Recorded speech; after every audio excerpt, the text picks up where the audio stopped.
नमस्कार, दैनिकी संवादमा स्वागत छ। म माधव तिवारी। आज हामी नेकपा एमाले भित्र देखिएको अन्तर्विरोधका विषयमा केन्द्रित रहेर कुराकानी गर्दैछौँ। कुराकानीका लागि नेकपा एमालेका संसदीय दलका प्रमुख सचेतक विशाल भट्टराईसँग कुराकानी गर्दैछौँ। स्वागत छ भट्टराईजी। नेकपा एमालेको आन्तरिक विवादका कारण पार्टी त करिब बिरामी पनि प्यारालाइसिस, हातखुट्टा नचल्ने जस्तो देखिएको छ। त्यसको असर नेताहरूमा पनि परेको छ। नेकपा एमालेको विवादको सन्दर्भको कुरो गर्दा अलिकति पुरानो पृष्ठभूमि कोटाउनु पर्ने हुन्छ। खास गरी केपी ओली लामो समयदेखि पार्टीमा वैचारिक नेताको रूपमा क्रियाशील हुनुहुन्थ्यो, तर जबरजस्त त्यस बेलाको संस्थापनले, खास गरी भयो भने माधव कमरेड र जेएन कमरेड नेता भएको बेला उहाँलाई नेतृत्वमा जानबाट अनेक किसिमले रोक्दै आइयो। त्यसपछि उहाँ दुईवटा महाधिवेशनमा अध्यक्ष वा पार्टी प्रमुखमा परास्त भइसकेपछि पनि अनवरत रूपमा पार्टीमा वैचारिक काम मात्रै गर्नु भएन। त्यसबेला पार्टीमा उत्पन्न भएका ज्वलन्त समस्याहरूको प्रतिरोध गर्न नेतृत्वकर्ताको रूपमा उभिनु भयो। जहिले माधव कमरेडलाई बाह्य हमला हुन्छ त्यसबेला प्रतिरक्षामा केपी ओली उभिनुहुन्थ्यो। जहिले झलनाथ कमरेडलाई त्यो बेलाको पार्टी प्रमुखलाई हमला हुन्थ्यो वा पार्टीमाथि हमला हुन्थ्यो, त्यसबेला उहाँ कडा रूपमा त्यसको प्रतिकारमा उत्रिनुहुन्थ्यो। अब 9 राष्ट्रिय महाधिवेशनमा पुग्दाखेरि अचम्मको दृश्य देखा पर्यो। त्यो के हो त भनेदेखि 64 सालको निर्वाचनमा नेकपा एमाले 240 वटा निर्वाचन क्षेत्रमा चुनाव लड्दा जम्मा 33 सिटमा सीमित हुन पुग्ने एमाले त्यो अवस्थामा पुर्याउने नेतृत्वकर्ता माधव नेपालले 64 मा पार्टीबाट प्रमुखबाट रिजाइन गर्नुभयो। त्यसपछि उहाँ पार्टीमा 14-15 वर्ष नेतृत्व गरेपछि करिब उहाँ त्यहाँबाट बिदा हुनुहुन्छ भन्ने हामीले आकलन गरिरहेका बेला एकाएक उहाँ 9 राष्ट्रिय महाधिवेशनमा केपी ओलीसँग अध्यक्ष लड्न आउनुभयो। त्यो नेतृत्वको महत्त्वाकांक्षा नै हाम्रो पार्टीमा एउटा स्थायी प्रकारको गुटबन्दीको कारक बन्यो। त्यसपछि उहाँ पराजित हुनुभयो केपी ओलीसँग, तर पराजयलाई उहाँको मनले स्वीकार गरेको रहेनछ। एउटा लोकतान्त्रिक व्यक्तिले आफू पराजित भइसकेपछि निर्वाचित नेतृत्व र अनुमोदित नीतिलाई पालना गरेर हिँड्नुपर्नेमा डे 1 देखि नै उहाँ त्यसका विपक्षमा उभिनु, नीतिगत रूपमा पनि हमला गर्नुभयो र पार्टी नेतृत्वलाई सदा सर्वदा खुइल्याउने काममा लाग्नुभयो। हुँदा नेकपा बनिसकेपछि नेकपा भित्र पनि प्रचण्डलाई ढाडमा टेक्ने ढाड उहाँले ठिक्क पारेर राखिदिनु भयो। त्यसमा टेकेर केपी ओलीमाथि प्रहार गर्ने काम प्रचण्डले गरे र लगातार रूपमा नेकपा एमालेको नेतृत्वलाई सरकारमा बस्दा नबस्दा आक्रमण भए। हाम्रो संविधान अनुसार प्रधानमन्त्रीलाई 2 वर्ष संसदमा अविश्वासको प्रस्ताव राख्न सुरुमा पाइन्न।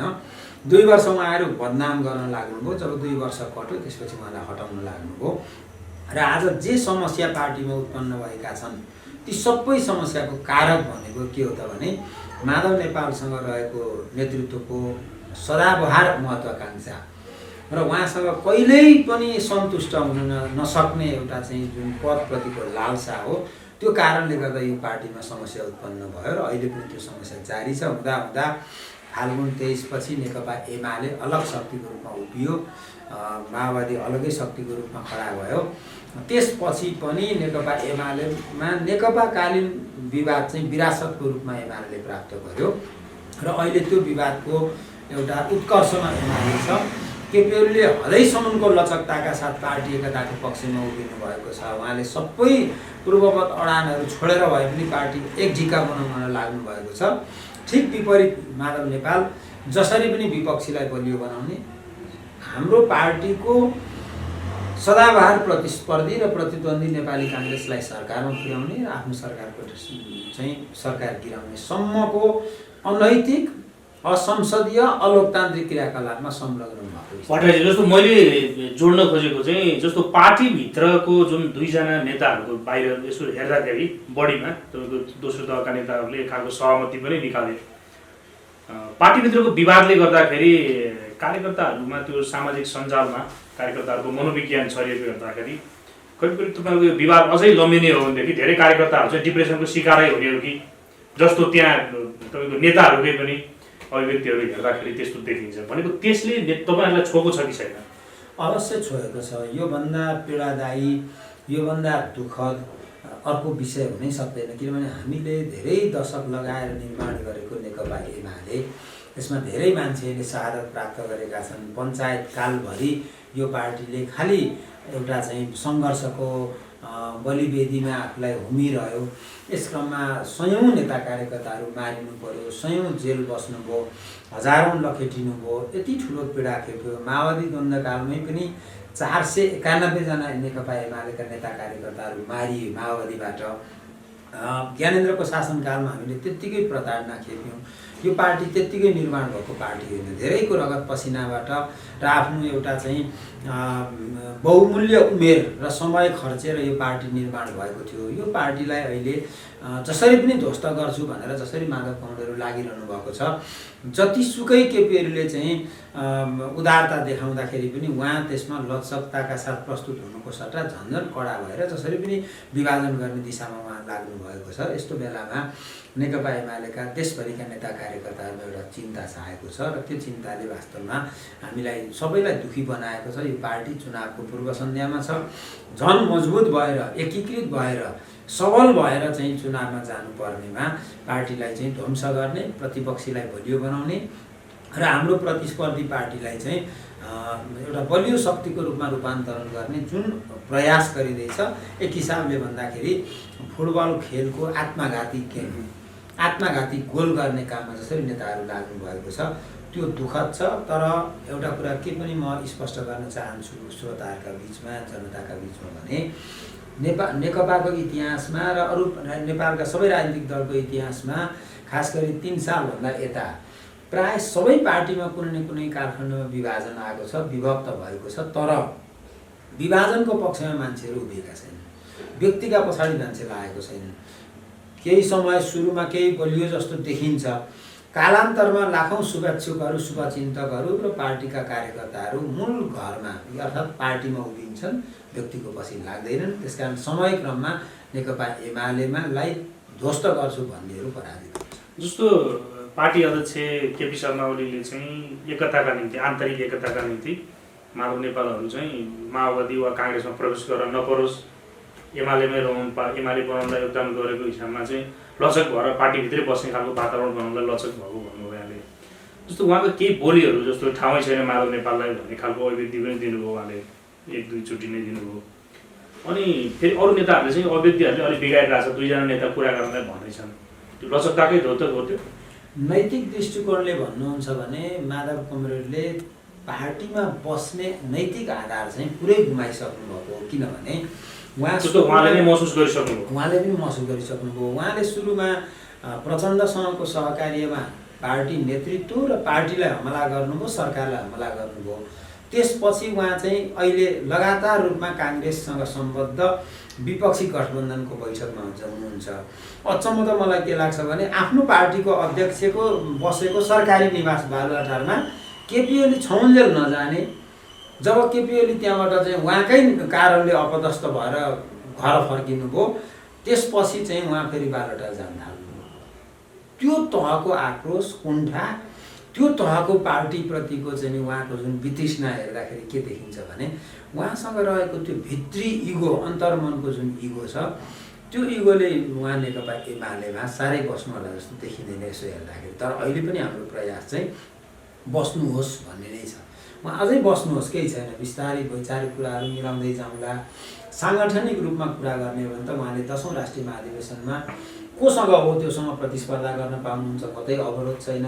उहाँलाई समर्थन गर्ने मान्छेहरू वडादेखि केन्द्रसम्म नै प्रतिस्पर्धा गर्न पाउनुहुन्छ। वैचारिक रूपमा प्रतिस्पर्धा गर्ने हो भने दस्तावेज ल्याउनु पर्यो, साङ्गठनिक रूपमा प्रतिस्पर्धा गर्ने हो भने तदनुरूपको नेता कार्यकर्ताहरूको सद्भाव बटुल्न कोसिस गर्नु पर्यो।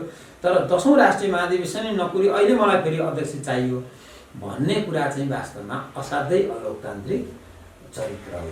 यो सोच्याउनु जस्तो नि भट्टराईज्यू, यो यस अगाडि नै जस्तो केपी शर्मा ओली जुन अघिल्लो पटक प्रधानमन्त्री हुनुभयो त्यो बेलामा उहाँका विरुद्धमा जुन खालको अविश्वासको प्रस्ताव आएको थियो संसदमा चाहिँ, त्यसको बहस हुने क्रममा माधव कुमार नेपालले बोलेका अभिव्यक्तिहरू अहिले पनि तपाईँको सम्झिने हो भनेदेखि त्यही बेलामा त माधव नेपाल निकटकै झन्डै 79% कार्यकर्ताहरूले उहाँलाई धेरै नै गाली गर्नुभयो। हुन त हाम्रो नेपालीको कृषि नेपाली छ भनेको त्यही बेलादेखिको कुण्ठा चाहिँ अहिलेसम्म देखियो माधव नेपालको। जस्तो वामदेव गौतम राष्ट्रिय सभामा अलिक छिटै प्रवेश गर्न खोज्नु भएको थियो, वा प्रतिनिधि सभामा चाहिँ काहीँ खाली गराएर चाहिँ गएर प्रधानमन्त्री बन्न खोज्नु भएको थियो। दुईजना व्यक्तिका कारणले गर्दाखेरि तपाईँको एमाले त बिग्रियो नै, अलिकति अस्वस्थ बनेको छ। त्यसले देशमा तपाईँको विधिमा संविधानमाथि नै जुन खालको आक्रमण गरेको छ, यसको क्षतिपूर्ति कसरी हुन्छ त? अब एउटा इतिहास भएको एउटा ठुलो राजनीतिक पार्टीमा उत्पन्न हुने समस्याले नेपालको राष्ट्रिय राजनीतिमा र हामीले आर्जन गरेका ६२-६३को जनआन्दोलनपछि ७२ सालको संविधानमा संस्थागत गरेका मूल्यवान उपलब्धिहरू हुन्। ती उपलब्धिमाथि पनि हमला गर्ने काम गरेको छ। किनभने लोकतन्त्र र गणतन्त्रलाई संस्थागत गर्ने र त्यसको नेतृत्व गर्ने राजनीतिक दलहरू बलिया मजबुत हुनुपर्छ, साङ्गठनिक रूपमा पनि मजबुत र वैचारिक रूपमा पनि बलिया हुनुपर्छ। कमजोर राजनीतिक दलले लोकतन्त्र, गणतन्त्र, सङ्घीयताको नेतृत्व गर्न सक्दैन। हामीले मजबुत राजनीतिक पार्टी निर्माण गर्नुपर्ने यो अप्ठ्यारो समयमा आफ्नै पार्टीलाई हमला गरेर कमजोर बनाउने जुन दुष्प्रयास गरिँदैछ, त्यसले वास्तवमा कालान्तरसम्म नेपालको राजनीतिक दलहरू र नेपालको संविधान, नेपालको हाम्रो लोकतन्त्र, यसलाई निश्चय पनि कमजोर पार्छ। यसभन्दा अगाडिको इतिहास सम्झिने हो भने जब जब नेपालका राजनीतिक दलहरू विभाजित भए तब तब अतिवादी शक्तिहरूले चाहिँ मुलुकको र जनतामाथि हमला गरेको देखिन्छ। 2017 सालमा राजा महेन्द्रले काङ्ग्रेसभित्रको निष्कण्टक विवाद, अन्तहीन विवादका कारणले गर्दाखेरि नेपालको त्यो बेला हामीले प्राप्त गरेको भर्खरको एउटा कलिलो लोकतन्त्रमाथि हमला गरे र त्यो 30 वर्ष हामीले फेरि सङ्घर्ष गरेर मात्रै त्यसलाई पुनर्स्थापित गऱ्यौँ। त्यस दौरानमा कम्युनिस्ट काङ्ग्रेसका थुप्रै नेता कार्यकर्ताहरूले आफ्नो जीवन समाप्त गर्नु पर्यो। पुष्पलाल जस्ता नेताहरूले जिम्मेवारी नै नपाइकन आफ्नो जीवन समाप्त गर्नुपर्ने स्थिति आयो। अब थुप्रैले हजारौँले बलिदान गर्नु पर्यो। अब यसो हेर्दाखेरि के देखिन्छ भने 30 वर्षपछि हामीले पञ्चायत त फाल्यौँ, फेरि माओवादी जनयुद्धका कारणले र गाउँ गाउँमा पुगेको हिंसाको कारणले गर्दाखेरि चाहिँ फेरि राजा ज्ञानेन्द्रहरू आए। त्यो परिस्थिति निर्माणको एउटा कारण त के हो भने नेकपा एमालेको विभाजन हो 54 सालको। त्यसै क्षणमा झन्डै नेपाली काङ्ग्रेस विभाजित भयो। विभाजन भएपछि चाहिँ वास्तवमा फेरि पनि लोकतन्त्रमाथि हमला गर्ने काम भयो, हिंसा मौलायो।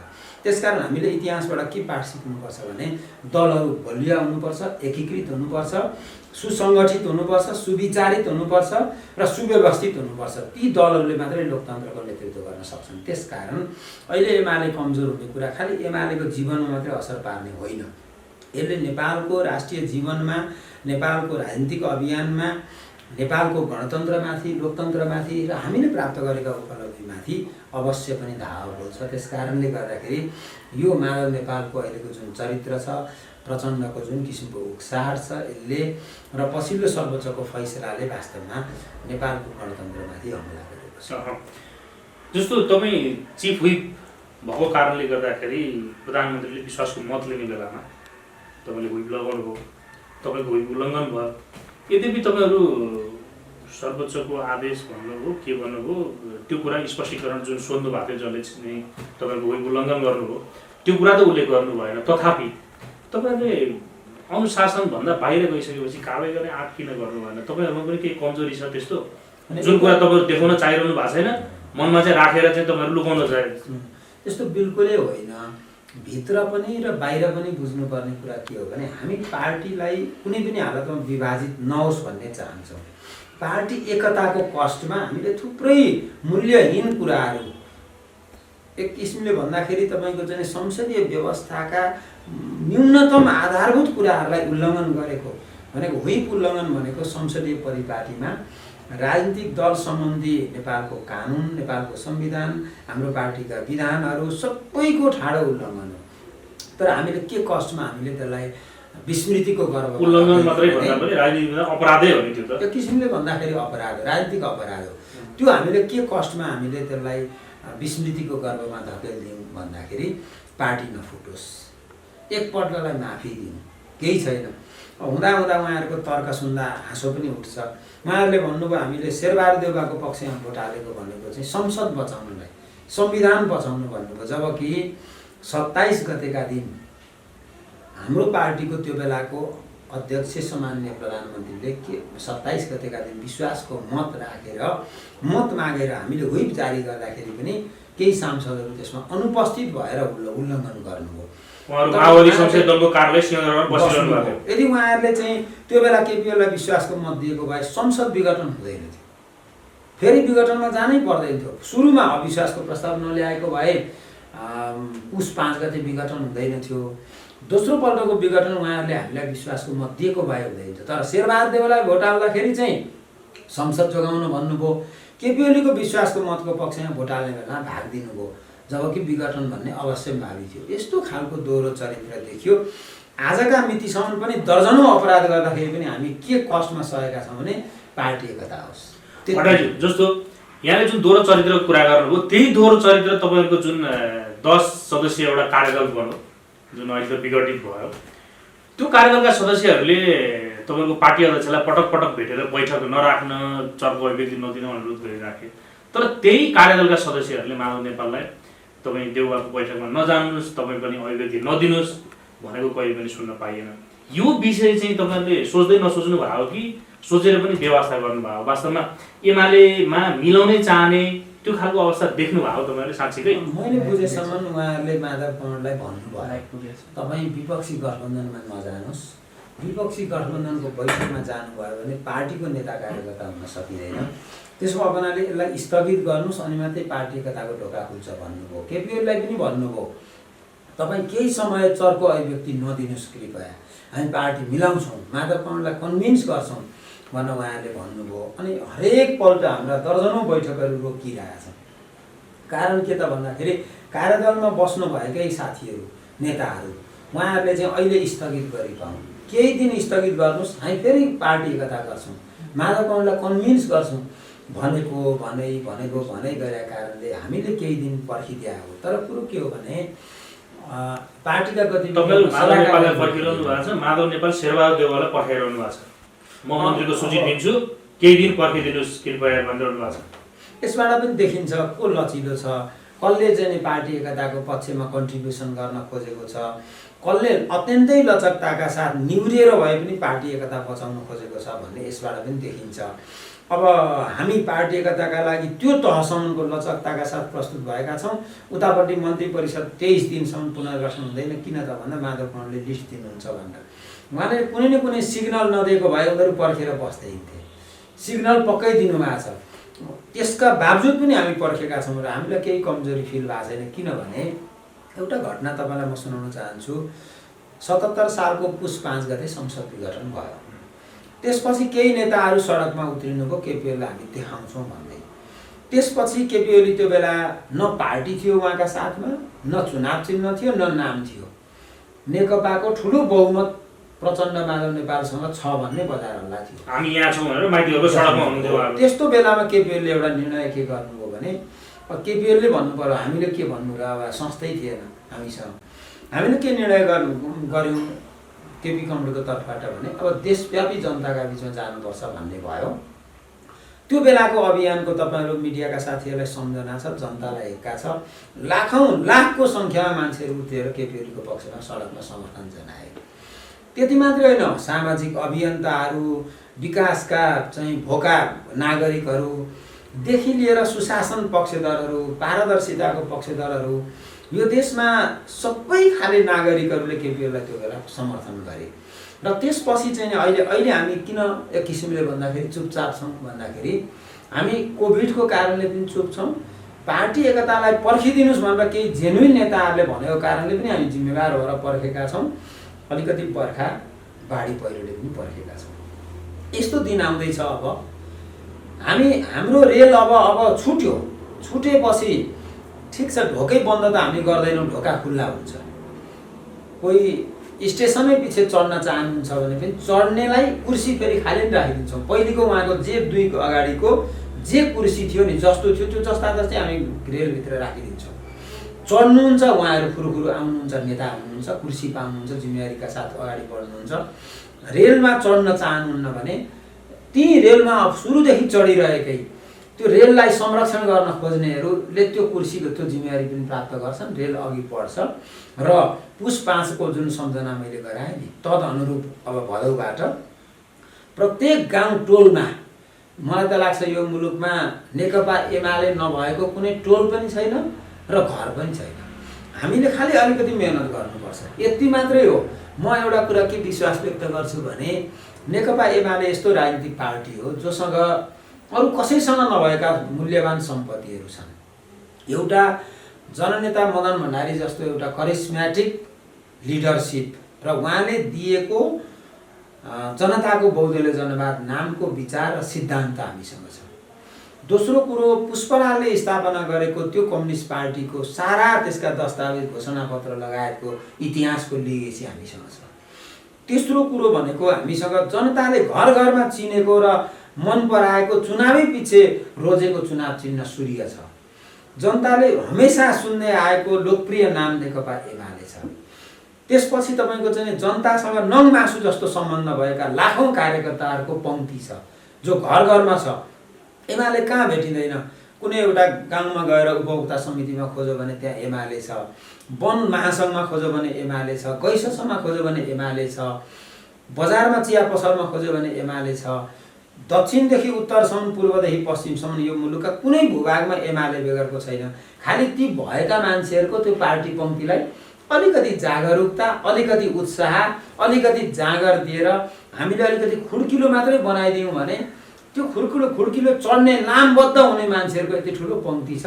त्यसमा हामीलाई कुनै गाह्रो छैन। अहिले हेर्नु न गठबन्धनको बिजोग एउटा यसो परेवाले चारो टिपे जस्तो तोरीको दाना टिपेर अर्को टिपेर बिस्तारै भेला गरेको एउटा गठबन्धन छ जो एमालेसँग एक्लै लड्ने कहिल्यै आँट गर्दैन। मिल्नुपर्छ, मोर्चा बन्नुपर्छ। राष्ट्रिय जनमोर्चाले त अब यही हो भने एमसीसी र संहिताको विषयमा तपाईँहरू चाहिँ चुप लाग्नु हुँदैन वा अरू केही गर्नुहुन्छ भने छोड्छौँ भन्ने खालको चेतावनी दिइसकेको छ। अनि यो गठबन्धन त बालुवाको घरै हो, यो कतिखेर भत्किन्छ ठेगानै हुँदैन।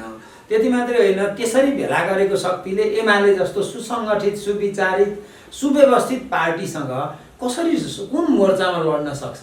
अहिले पो सर्वोच्च अदालतले परमादेश गरेर चाहिँ यहाँले भन्नुभयो एमाले जस्तो सुसङ्गठित यस्तो हिजोको दिनमा यहाँले भनेको अघि नै यहाँले जुन भन्नुभयो विगतमा एमाले भित्र जति पनि आन्तरिक रूपमा असन्तुष्टिहरू देखिन्थे, यद्यपि त्यो बैठकका माध्यमबाट एउटा निर्णय भएपछि जसले असन्तुष्टि पोखेको छ त्यो पनि सन्तुष्टिका रूपमा जे निर्णय भएको छ त्यो बोकेर जनताको बिचमा जान्थ्यो, बाहिर जान्थ्यो। विगतको यहाँको त्यो छँदै थियो। जस्तो एमाले चाहिँ त्यसरी सङ्गठित रूपमा लड्छ यहाँले भनिराख्दाखेरि केही दिन अगाडिको एउटा जुन सन्दर्भ छ, यहाँको भातृ सङ्गठनले सडकमा पनि प्रदर्शन गर्यो। दार्चुलाका एकजना युवा भारतीय एसएसबीका जवानले तपाईँको ह्याप्सी ब्लेड लिएर काटेको तस्बिरहरूदेखि लिएर व्यापक कुराहरू छरपष्ट छन्, देख्ने प्रत्यक्षदर्शीहरूको बयानहरू छन्। सरकारले त गृह मन्त्रालय र जिल्ला प्रशासन कार्यालयले त चेतावनी नै दियो कि यस विषयमा समाचार नलेखाओ एसएसबीले गरेको भनेर। यद्यपि तपाईँको एउटा सामान्य विज्ञप्ति निकाल्ने भन्दा बाहेक त केही गर्नु भएन। होइन, हामीले यसमा जोरदार रूपमा गऱ्यौँ। एक त हामी विपक्षी दल हो, हामी संस्थापन भएको भए सम्भवतः यति बेलासम्ममा केपी शर्मा ओलीले बालुवाटारमा भारतीय राजदूतलाई बोलाएर के कारणले यो गर्नुभएको त्यो तार काट्नेलाई तुरुन्त पक्रेर थुन्नुहोस्, कारवाही गर्नुहोस्, नत्र भने हाम्रो सम्बन्ध राम्रो हुँदैन भनिसक्नुहुन्थ्यो चेतावनीका साथ। त्यति मात्रै होइन, नरेन्द्र मोदीलाई उहाँले टेलिफोन गरेर यस बेलासम्म त्यो तार काट्ने मान्छे त्यो त जघन्य मानवता विरुद्धको अपराध हो। संसारमा मानवता विरुद्धका अपराधहरू मध्येको एउटा कलङ्कको टीका हो त्यो। वास्तवमा भारतका लागि लज्जाबोध हुनुपर्ने विषय, किनभने एउटा कोही मान्छे ठुलो भेलबाडीको बिचमा चाहिँ एउटा तुइनमा वा चाहिँ कुनै त्यो कष्टकर यात्रा खोलामाथि भएको बेला तार काटिदिने भनेको त तपाईँको चाहिँ त्यो त एक किसिमले भन्दाखेरि साँच्चै भन्नुहुन्छ भने कुनै सभ्य मान्छेले त्यो गर्दैन, त्यो पागलपन हो। त्यो चिजलाई पनि भारतीय संस्थापन पक्ष चाहिँ संरक्षण गर्न खोज्छ, गल्ती भयो भनेर कारवाही गर्दैन भने के थाहा भोलि त्यही मान्छेले नरेन्द्र मोदीलाई नहान्न सक्छ र भोलि भारतका कुनै पनि नेतालाई हान्न सक्छ। त्यो अपराधको मानसिकता बोक्ने मान्छेलाई जयसिंह धामीलाई मात्रै खतरा होला र यो प्रत्येकलाई खतरा छ। त्यस कारणले गर्दा यस बेलासम्म केपी ओलीले यसबारेमा एउटा एक्सन लिइसक्नुहुन्थ्यो। तपाईँलाई जन्मभूमि अयोध्याको कुरा गरौँ वा नाकाबन्दीको कुरा गरौँ वा नक्साको कुरामा जसरी केपीओलीले हिजोका बिचमा प्रतिवाद गर्नुभएको थियो त्यसबाट एउटा हामी हेर्न सक्छौँ श्रृङ्खलाबद्ध घटना। तर आजसम्म बालुवाटार एक शब्द कहीँ बोल्दैन, बरु उहाँको तलका सम्बद्ध निकायहरू तपाईँले अघि प्रश्नमा भने जस्तो कोही समाचार नछाप, नलेख, नबोल भन्छ। हामीले संसद अवरुद्ध गरेर हामीले चाहिँ त्यो आवाज उठायौँ। हाम्रो त्यहाँको प्रतिनिधि सभाको सदस्य गणेश सिंह ठगुन्नाले त्यसबारे मन्तव्य राख्नु, त्यति मात्रै होइन, सुन्ने समयमा र त्यसै गरी चाहिँ गृहमन्त्रीको जवाफमाथिको प्रश्नमा र त्यसपछि चाहिँ हामीले विशेष समयमा सम्पूर्ण हाम्रा सांसदहरूले त्यो विषयमा प्रश्न उठाउनुभयो। हामीले र्याखर्याख्ती पारेका छौँ र यो मुद्दालाई हामी यति सजिलै छोड्ने जस्तो यहाँ र्याखर्याख्ती पनि पार्नुभयो, गृहमन्त्रीको जवाब पनि सुनियो। वास्तवमा साँच्चैकै हास्यास्पद जवाब छ। तपाईँ राजनीति गर्नेहरूलाई त झन् त्यस्तो लागि नै हाल्ला।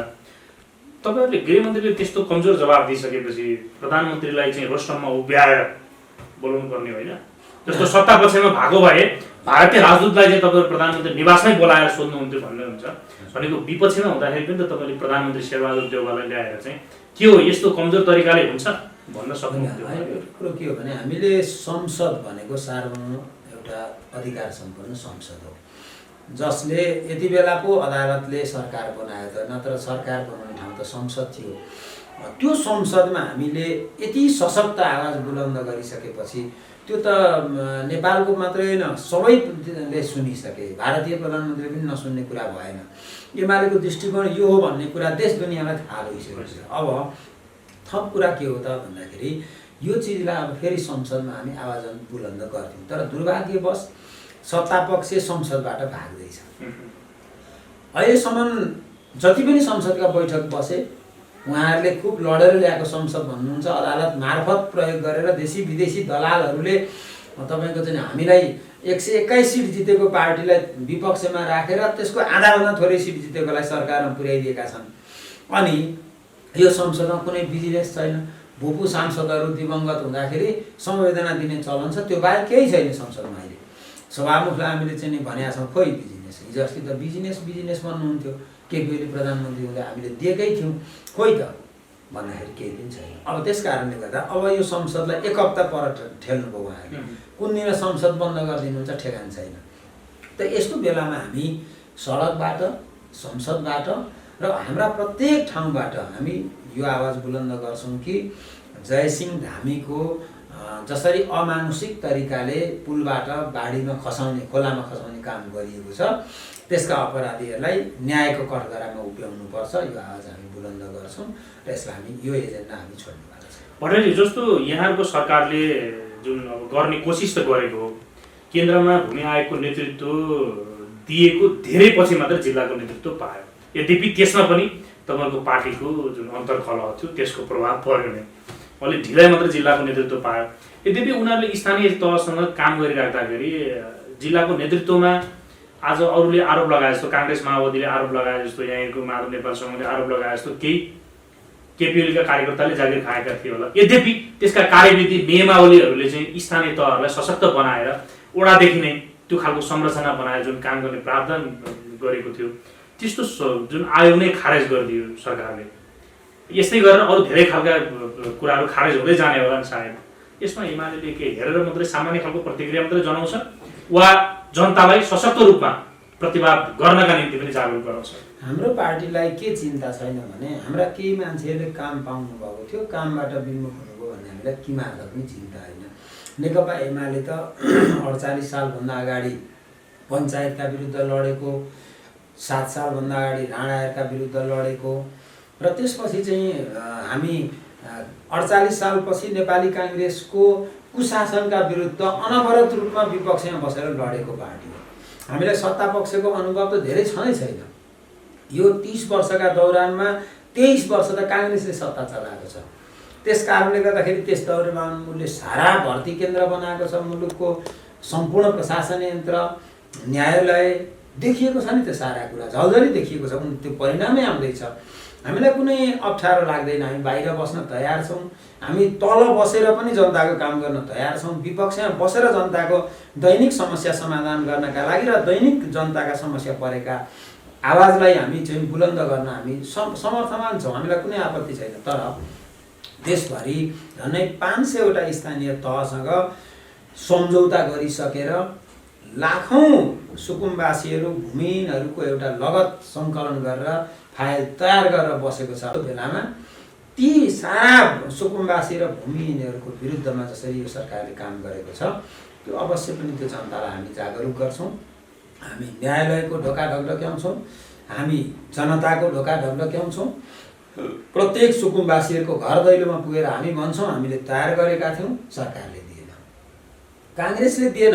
हामी ती लाखौँ सुकुम्बासीहरूलाई, भूमिहीनहरूलाई, गरिबहरूलाई, दलितहरूलाई हामी त्यो कुरा भन्छौँ र हामी नेकपा एमाले गर्न खोजेको जे हो सच्चाइ हामी जनताका बिचमा स्थापित गर्दै छोड्छौँ। जस्तो जनताको बिचमा त जाने बेला पनि भइसक्यो, स्थानीय चुनावले करिब छोप्न लाग्यो, अब तयारी सुरु हुने बेला हुन लाग्यो। नेतृत्वका आकाङ्क्षीहरूले त आफ्नो आफ्नो खालको तयारी गर्न थालिसकेका छन्, एमाले, काङ्ग्रेस, माओवादी सबै खालका पार्टीका भित्र।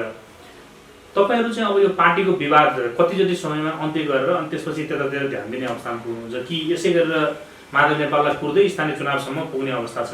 हामी कसैलाई पनि कुर्दैनौँ। अब हामीले कुर्ने मैले अघि भनिहालेँ, नकुर्दा पनि यो बेला त स्वाभाविक रूपमा बर्खा, कोभिड, त्यसै गरी अरू विभिन्न समस्याले हामीले अहिले चाहिँ केही समय पार्टी काम गर्ने स्थिति छैन, कसैको पनि छैन।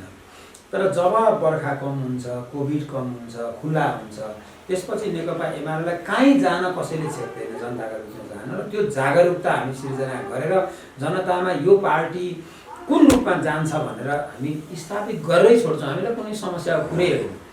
अब जहाँसम्म स्थानीय चुनावको सन्दर्भको कुरा छ, स्थानीय चुनाव 79 सालको असारभरिमा हामीले गरिसक्नुपर्छ। त्यो भनेको के भने 5 वर्ष असारमा पुग्छ, त्यसभन्दा अगाडि पनि गर्न सकिन्छ, कुनै ठुलो कुरो भएन।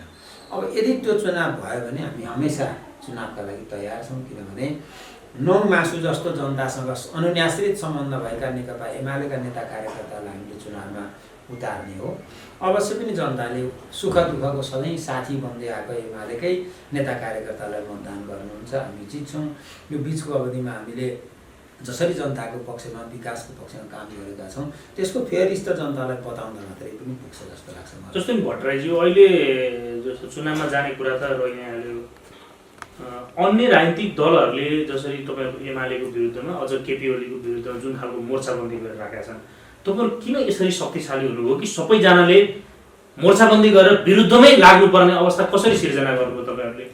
भनेको भोलिको दिनमा चुनावमा पनि करिब करिब यही खालको सिम्टम्स आउने त देखियो। हामी चाहिँ सङ्घकै चुनावसम्म पनि यसरी जान्छौँ भनेर पहिला तपाईँहरूले भन्दै आएको विपक्षी गठबन्धन, आज सत्तारूढ गठबन्धन, उहाँहरू त मिलेर जाने कुरा गरिसक्नु भएको छ। यद्यपि टिकट बाँडफाँडको भागभण्डाको विषय नमिल्दाखेरि त्यो बेलामा फेरि तोडिने छुट्टिने छुट्टै कुरा रहला। तर अहिलेसम्म हेर्दाखेरि चुनावमा तपाईँहरू एकातिर, बाँकी सबै एकातिर हुने जस्तो देखिएको छ। कमजोर शक्तिहरू जहिले पनि बलिया शक्तिका विरुद्धमा जुड्छन्, यो राजनीतिको सामान्य सिद्धान्त हो। हामीलाई केही आपत्ति छैन, उहाँहरू सबै मिलेर आउँदा पनि हामीलाई केही गाह्रो छैन। अब किन यसरी एमालेको विरुद्ध मोर्चाबन्दी भयो भन्ने सन्दर्भको कुरो म अलिकति तपाईँलाई केही समय बताउँछु। समय लिएर कुरो के हो भने 74 सालको निर्वाचनमा हामीलाई भोट नदिएको पङ्क्ति यसै हाम्रो विरोधी भइहाल्यो। नेकपा एमालेलाई मन नपराउने, केपी ओलीको नेतृत्वमा बन्ने सरकारलाई मन नपराउने र कम्युनिस्ट पार्टी मन नपराउने तागतहरू स्वाभाविक रूपमा बाहिर भए। त्यसपछि के भयो त भन्दाखेरि हामीले प्रचण्डलाई, त्यो सानो भए पनि त्यो शक्तिलाई चाहिँ हामीसँग मिसाएर मुलुकको परिवर्तनका लागि सानै भए पनि शक्ति सदुपयोग गर्न सकिन्छ कि रूपान्तरण गर्न सकिन्छ कि भनेर प्रयास गऱ्यौँ, असफल भयौँ। त्यो शक्ति पनि यसै पनि हाम्रा विरुद्धमा भइहाल्यो। अर्को कुरो के हो त भन्दाखेरि एमालेको कारणले प्रत्येक ठाउँमा चुनाव जित्न रोकिएका शक्तिहरू जति पनि छन् नि, एमालेसँग लड्या छ, हारेका छ, एमालेसँग जुझ्न खोजेको छ, पराजित भएको छ, उनीहरू स्वाभाविक रूपमा एमालेका विपक्षी भइहाल्यो। केपी ओली प्रधानमन्त्री हुने बित्तिकै हामीले 3-4वटा कामहरू प्रारम्भ गऱ्यौँ। एउटा यातायातको क्षेत्रमा एउटा भयानक सिन्डिकेटको अवस्था थियो। केही गैर कानुनी मान्छेहरूले पाखामा खोलेर बसेका केही पसलहरू जस्ता केही अफिसहरूले गैर कानुनी रूपमा त्यो सडकमा गुड्ने गाडीहरूलाई चाहिँ तपाईँको नियन्त्रणमा लिने, पैसा उठाउने, लाखौँ पैसा उठाएर छोडिदिने, गाडी किन्नुपर्ने मूल्यभन्दा बढी चाहिँ तिनीहरूलाई तिर्नुपर्ने त्यो सिन्डिकेट थियो, त्यसलाई हटायो। त्यसबाट खाइपाएका दलालहरू यसका विरुद्धमा उभिए। मिडिया क्षेत्रमा यति ठुलो अराजकता र मनपरितन्त्र कि जसले जसलाई जे भन्दा पनि हुने खालको थियो। लोकतन्त्र भनेको मनपरितन्त्र, अराजकतन्त्र वा तपाईँको चाहिँ यहाँ जसले जसलाई जे पनि आरोप लाउने ठाउँ होइन। यसमा मर्यादा हुन्छ, शिष्टता हुन्छ, त्यो देखिँदैन। त्यसलाई नियन्त्रण गर्न हामीले मिडिया काउन्सिल विधेयक ल्याउन खोज्यौँ। त्यसैमा रमाइरहेकाहरू स्वाभाविक रूपमा विरुद्धमा गए। हामीले लामो समयदेखि एनसेलको पुँजीगत लाभ कर 46 अरब पैसा नतिरेको स्थिति थियो। नेताहरूका घर घरमा ब्रिफकेस बोकेर चाहिँ एनसेल त्यो मान्छेहरू डुली हिँडे, सबले तिर्नु पर्दैन भन्दै हुँदा सर्वोच्च अदालतले समेत पनि पैसा तिर्नु नपर्ने फैसला गरिदियो। केपी शर्मा ओली प्रधानमन्त्री भएपछि उहाँले महान्यायाधिवक्ता मार्फत अदालतको त्यो निर्णय पुनरावलोकनका लागि निवेदन हाल्नुभयो। नभन्दै त्यो सदर भयो र पछि 46 अरब हामीले गत साल असारभित्रमा असुल उपर गऱ्यौँ। विरोधी भइहाले। 30 वर्षदेखि बालुवाटारको जग्गा नेपाल सरकारले किनेको, नेपालको प्राइम लोकेसनको बालुवाटारको जग्गा दिन दहाडै व्यक्तिका नाममा पूर्जा बनाएर लिएर हिँडेका थिए। त्यो जग्गा सरकारले फिर्ता गरौँ, यसै पनि तिनीहरू विरोधी भइहाले। देशभरिका लुटिएका जग्गाहरू, सरकारका जग्गाहरू, सार्वजनिक जग्गाहरू खोज्ने आयोग बनौ। अब जग्गा जानै भयो भनेर लुटेर खान पल्केकाहरू रिसाए। त्यसपछि सबभन्दा बढी त तपाईँकै पार्टीका नेताहरू रिसाउनु भयो नि। तपाईँकै पार्टीको नेता तपाईँले बनाएको जुन कार्यदलको सदस्य रघुजी पन्तले एउटा टेलिभिजन अन्तर्वार्तामा यति स्पष्ट भाषामा भन्नुभएको छ, हाम्रो माधव नेपाललाई भ्रष्टाचारी करार गर्न खोज्ने, यस्तो गर्न खोज्ने, अनि हामी किन नलाग्ने, हामी ओलीलाई सिद्ध्याउँछौँ, हामी ढाल्छौँ भन्नुहुन्छ। अब ठिक छ, भ्रष्टाचारबाट परिने हो कि भन्ने डरले ढाल्न खोज्नु भएको हो भने पनि त्यो समयक्रममा आपत्ति छैन। अर्को कुरो तपाईँलाई के बताउँछु भने त्यो बेला केपी ओली हुँदाखेरि झन्डै 500वटा मुद्दाहरू कर असुली नभएका, नेपाल सरकारलाई तिर्नुपर्ने राजस्व नतिरेका, राजस्व छलीका, कर छलीका मुद्दाहरू विशेष अदालतमा पुगे हो। ती मान्छेहरू रिसाए। त्यसकारण मैले भन्न खोजेको कुरा के हो त भने मुलुकलाई भ्रष्टाचार मुक्त बनाउन, सुशासनले सज्जित बनाउन र देशलाई एउटा लोकतन्त्रको बाटोमा, विकास र समृद्धिको बाटोमा लानलाई हामीले धेरै पछाडि व्यथितिको ठुलो चाङ पन्छाउन प्रयास गऱ्यौँ। त्यो चाङ पन्छाउने क्रममा त्यो अवरोधको रूपमा आउने शक्तिहरू स्वाभाविक रूपमा हामीसँग रिसाए, दलालहरू रिसाए, भ्रष्टाचारीहरू रिसाए।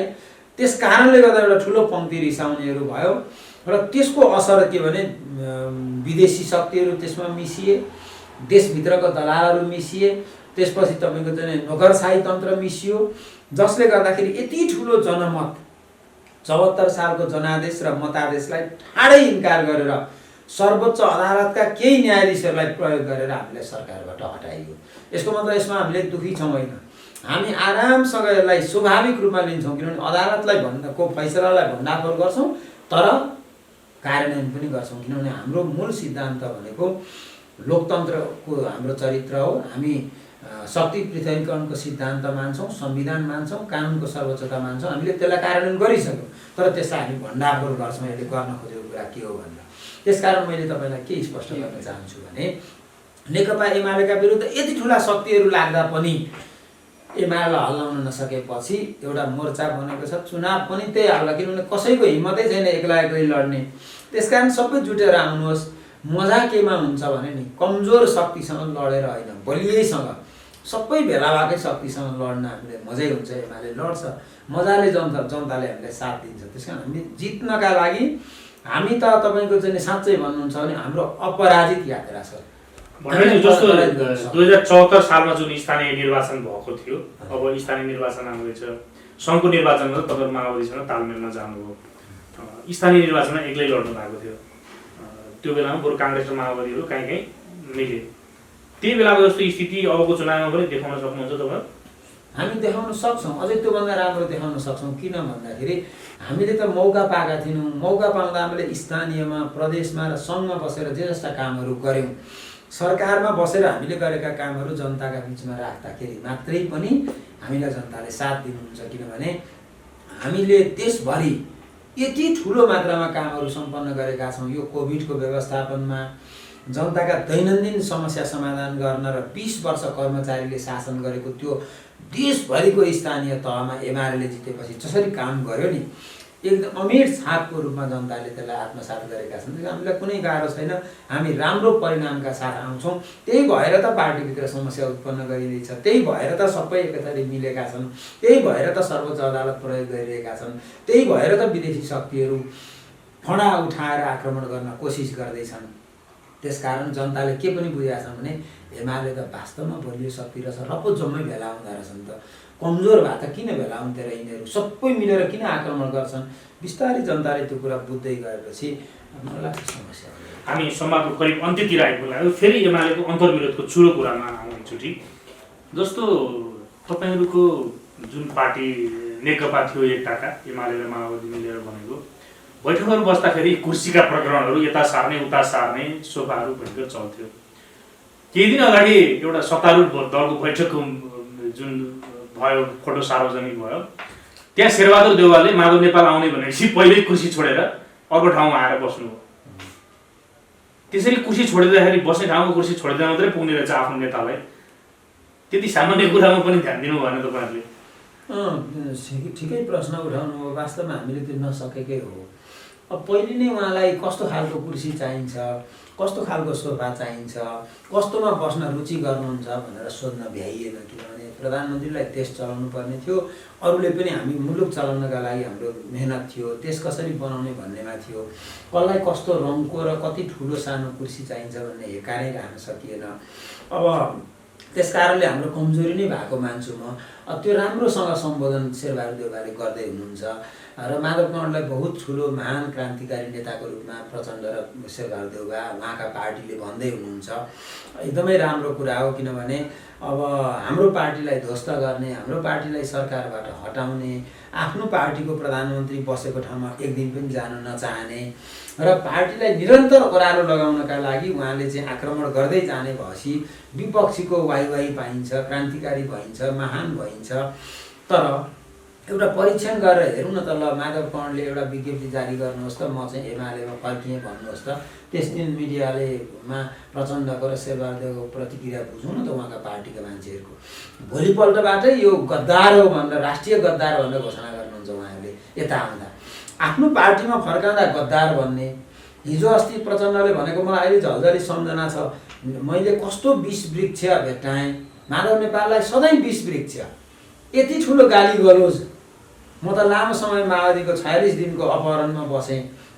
त्यो बेला दिनै पछि समाचार सुन्नु पर्थ्यो, माधव नेपाललाई उहाँहरूले गाली गरेका समाचार दिनै पछि सुन्नु पर्थ्यो। त्यो तहको आक्रमण गर्नुहुन्थ्यो। अहिले के भन्नुहुन्छ प्रचण्ड? जनयुद्धकालदेखि नै कमरेड माधव नेपालसँग मेरो सहकार्य थियो भन्नुहुन्छ। जबकि हाम्रा 491 जना नेता कार्यकर्ताहरू मारिए, के माधव कमरेडकै सहकारीले मारिएका हुन् त?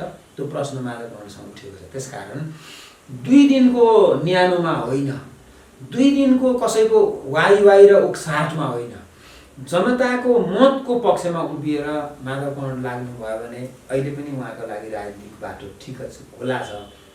नत्र भने सधैँको दुश्मन, सधैँको प्रतिस्पर्धी, सधैँको चाहिँ प्रतिद्वन्द्वीसँग काँधमा काँध मिलाएर, हातमा हात मिलाएर महान काम गरेँ भनेर भन्नुभएको हो भने सधैँको प्रतिद्वन्द्वीको रूपमा त अब तपाईँहरूलाई लिनुभयो नि त माधव नेपालले। जस्तो 64 सालमा जस्तो लाग्छ तपाईँको पार्टीले एउटा तत्कालीन प्रजातान्त्रिक राष्ट्रिय युवा सङ्घ जस्तो लाग्छ मलाई, त्यसले चाहिँ एउटा के युथ फोर्स कि के भन्ने जन्मायो। त्यो जन्माउँदाखेरि माधव नेपालको विरोध हामीले समाचारमा लेखेका छौँ, तपाईँहरूलाई त याद हुने नै भयो। आज त्यो युथ फोर्सले त तपाईँको मुट्ठी मात्रै उठायो त्यो बेलाकोले। आज उहाँले जन्माएको अखिल फोर्स र पिपुल भोलिन्टियरले चाहिँ माधव नेपालको आलोचना गर्यो भने, हेऱ्यो भनेदेखि आँखा फुटाइदिने, त्यसपछि हात काटिदिने, खुट्टा काटिदिने चाहिँ सार्वजनिक रूपमा धम्की दिन थालेका छन्। वास्तवमा तपाईँहरूसँग लड्नकै निम्ति तयारी त हो नि, काङ्ग्रेससँग त लड्नु छैन उहाँलाई। अब होइन, हामी कसैसँग पनि लड्दैनौँ। हामी लड्दाखेरि वैचारिक रूपमा लड्छौँ, हामी लड्दाखेरि आवश्यक पर्यो भने हामी सैद्धान्तिक कुरामा लड्छौँ, हामी जनतासँग मत माग्छौँ, हाम्रो विचार विनिमय गर्छौँ। तर हामी कसैसँग फौजी रूपमा हमला गर्ने एमालेको कुनै नीति छैन। तर नेकपा एमालेका कुनै पनि नेता कार्यकर्ताहरूमाथि कसैले धावा बोल्न खोज्यो भने हामीलाई कुनै फोर्स केही चाहिँदैन।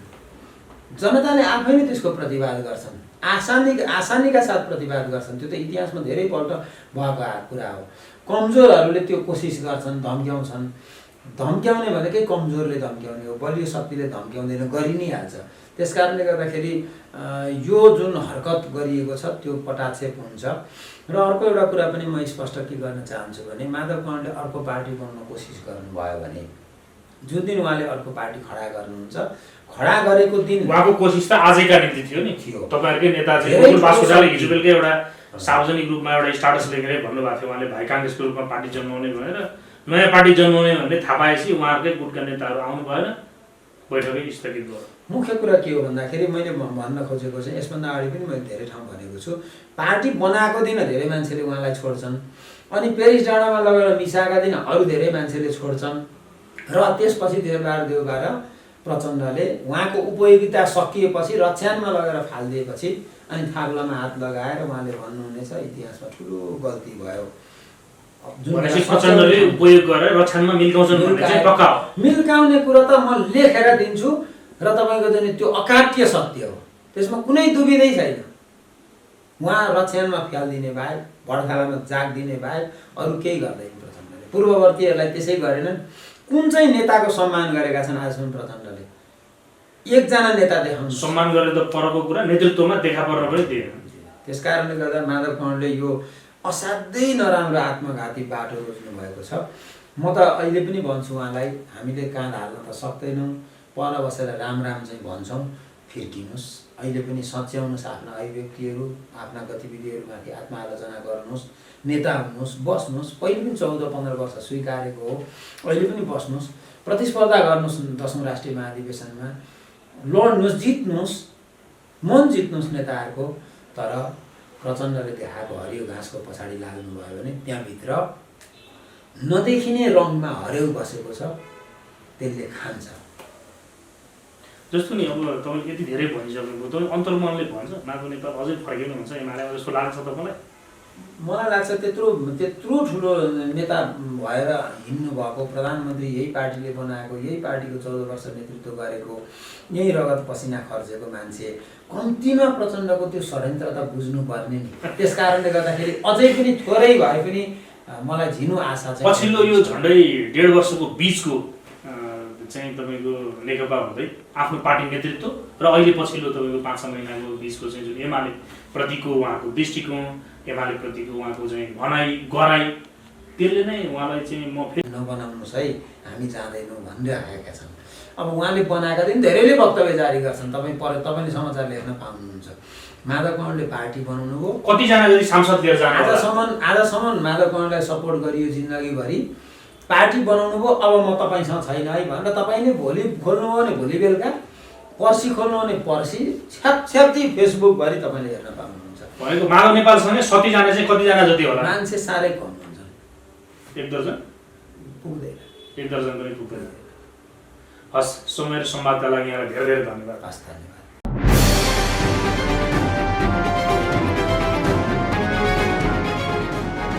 तपाईँको सूचनाको साथी दैनिकी.com